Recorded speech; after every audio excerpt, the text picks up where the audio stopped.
আচ্ছা, এখন আমার চাল, ডাল, সবজি সবই ভালো করে কষে আসছে। মানে আমি ভুনে ফেলছি একদম যেটাকে বলে।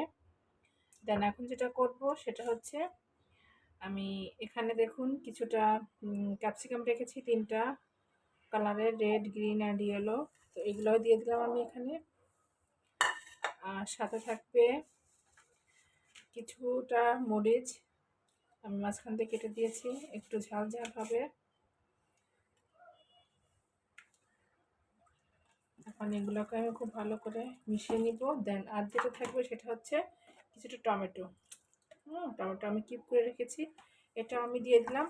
এখন এটাকেও খুব ভালো করে আমি এখন মিশিয়ে নিব আর একটু ভুনে নিব সবজিটার সাথে। এগুলো সব কিছু অ্যাড করে দিয়েছি।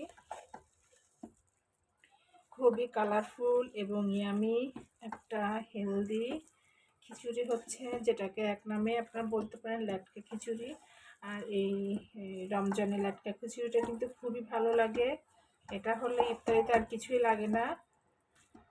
তো যাই হোক, এটাকে আমি এখন খুব ভালো করে আরেকটু কষিয়ে নিব।